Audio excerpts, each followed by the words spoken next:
there's a saying that says, "Jack of all trade, master of none."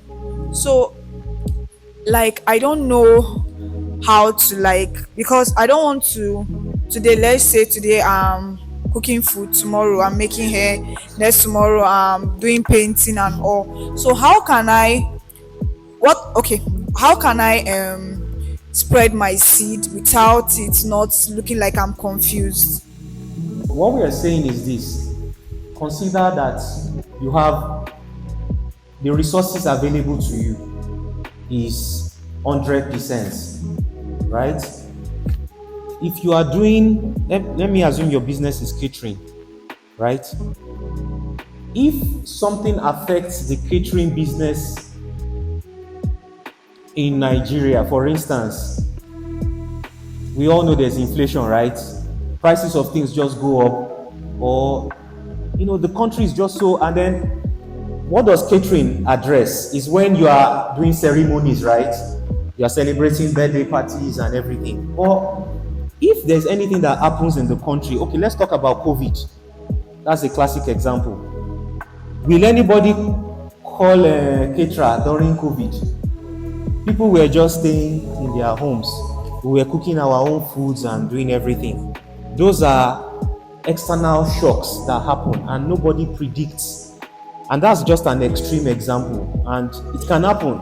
You don't know what can happen tomorrow. We're saying that don't put all your eggs in one basket. If you had another source of income, even though you are not, nobody is calling you for catering, you will not be financially stressed. So we are saying that if you have 100%, from day one, even though you are investing 50% of it in your core business that you understand is catering, always also put something aside. This stock market thing is very important. For instance, I gave you the example, and I'm telling you, the person that makes 16 million naira from Zenith Bank dividends twice in a year because he has been investing over time. And I'm just telling you just one stock that he has. That's just Zenith that I know. That's how he has Access Bank, he has Guarantee Trust Bank. The man plans at the beginning of the year and putting money in this stock, doing this, doing that. So it's very important that you think about diversification from day one. Put money in stock market and just forget it. You are not doing it so that you will liquidate it next month. You are looking at it in the next 5-6 years, long term. Then put money in money market. Because of time, we could not go into how the money market operates. Those are things that we can also discuss. Bonds. FGN did savings bonds recently. Did we hear of FGN savings bonds? The debt management office raised money for the federal government. So when the federal government of Nigeria wants to borrow money, they come and borrow money from all of us. They will call it bonds. They will just issue paper. So I will hold a certificate saying that the federal government of Nigeria owes me. And that bonds, each unit of that bond was how much? 5,000 naira. It means that with your 30,000 naira, if you made profit from a cooking gig and your profit was 50k, you could have bought the savings bonds. You could buy 2 units of the savings bond. And the interest on the savings fund was about 20%. It means that as small as your 10,000 naira is, that's already doubling it, right? And it's money that you can draw in the future.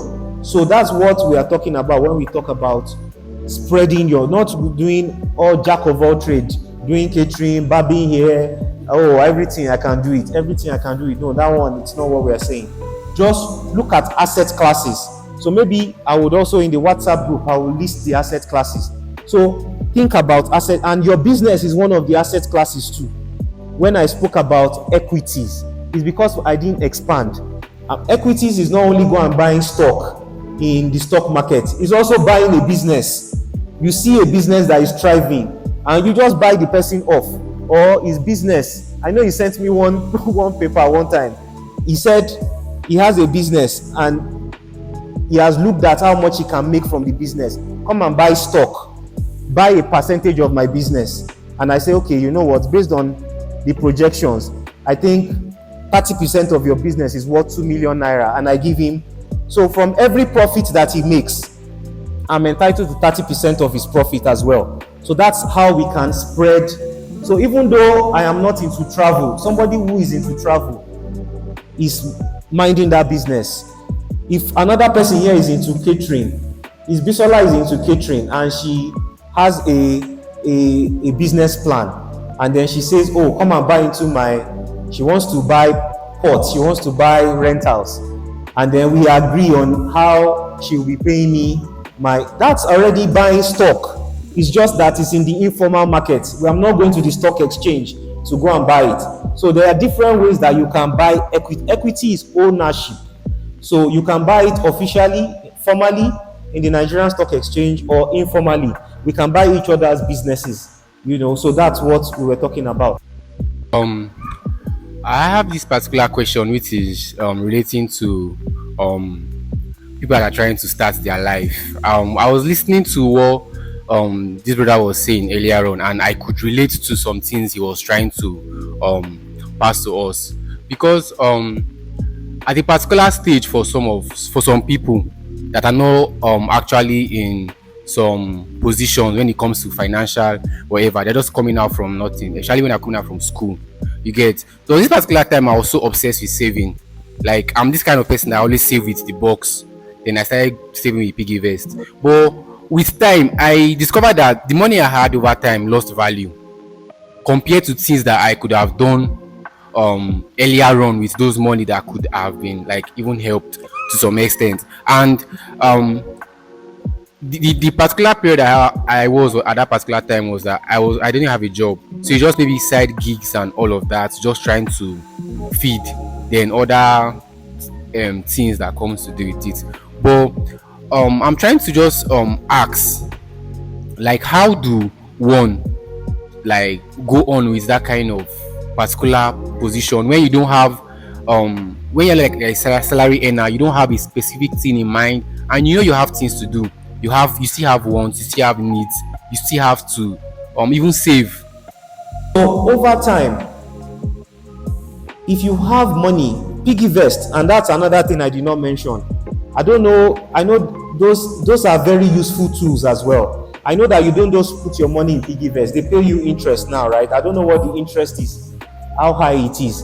There are times when those interests were very low, but those interests have come up now. Why? Because it mirrors what the federal government is doing. When they see that the federal government has increased interest rates, piggy vest will not keep interest rate at 7 or 8%. They will always match, because the alternative for gone is, they look at it, if you don't put money in piggy vest, you put it in the federal government savings, then they too, they will increase their, and those are reputable companies. Those are companies that you can go and read about them. They are licensed by and regulated by the Central Bank of Nigeria, not CBEX. Please don't put money in CBEX, or bring two that we bring two that we bring two that we bring two. All of those things are just things that are not very sustainable. So over time, also think asset classes. When you have money, you can put money in piggy vests, you can buy stock, and then if there are other businesses that you think, fast businesses that are safe, for instance, a friend of yours that you trust and has demonstrated track record over time, that if you give him this money, he will return it. There's this opportunity. I need 50,000 naira. If we can do this business, I will get the money back in 1 month, and I'll return your money. But don't only do that for people who you have established track record with. For instance, in August last year, 4 of my friends, just within 1 week, I saw an opportunity. If I tell you how much they sent for that opportunity within 1 week, I might scare you, but it was a lot of money. And I just told them that there was an opportunity, but it's because they saw that one of those guys, when he gave me money in the past, and I invested the money into something for him, and when he was selling that thing, he made times 5 in the millions. Do you get?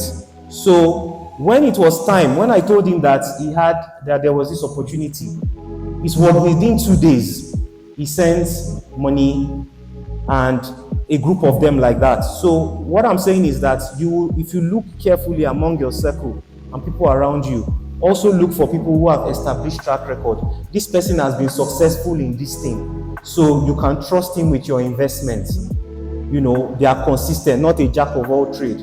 Those people, you can give them money, they will turn it around and they will return your money to you safely. So that's another way that you can invest your hard-earned money over time and multiply it. But bear in mind that the only way to grow wealthy is to save and to invest. And the investment is in different categories, and maybe in the future we can discuss those categories in more details. But there's always something we can do at our level. We might think that the entry to barrier is very high for some assets like buying land. The barrier entry is very high to buy land. Before you can gather money to buy a land for 1 million naira, but you can gather 20,000 to buy a stock in Dangote. You can buy 20,000 naira to buy a stock in Zenith and just leave it there for the next few years. God will give us wisdom in Jesus' name. So this is my view about it. Now, fundamentally, I don't see any reason for those of us that work in banks. As an institution, banks actually do forex on an institutional basis. There's a department in the bank that they call treasury. And for those that work in the bank, you see a lot of people, they want to work in treasury department. Those guys are very rich because the bank does not joke with them. Because all the money that we put in the bank, all our savings in the bank gives it to people in the treasury department to go and use that money to trade. And what do they trade in? A lot of them trade in forex. They buy forex internationally. They take positions.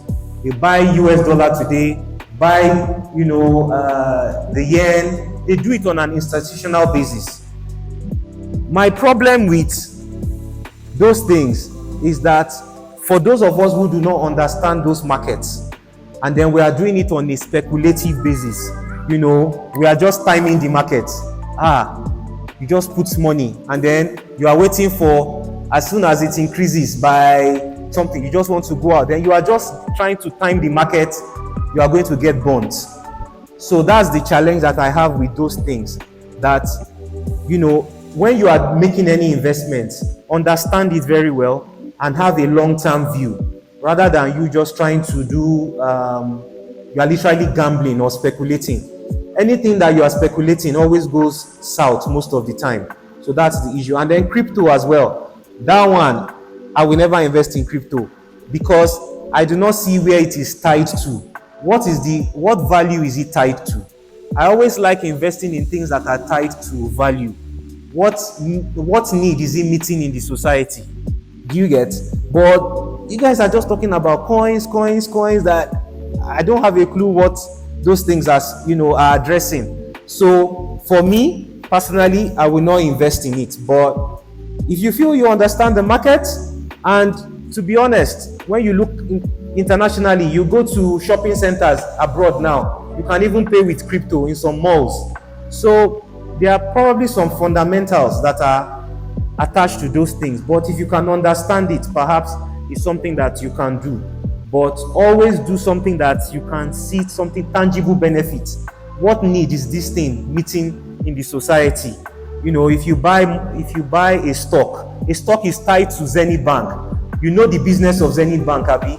If you buy the stock of Dangote makes cement. He has a refinery. So that thing is producing something that all of us buy. Dangote sugar, Dangote salt. But crypto, what exactly is it? So that's my challenge. May God give us wisdom in Jesus' name.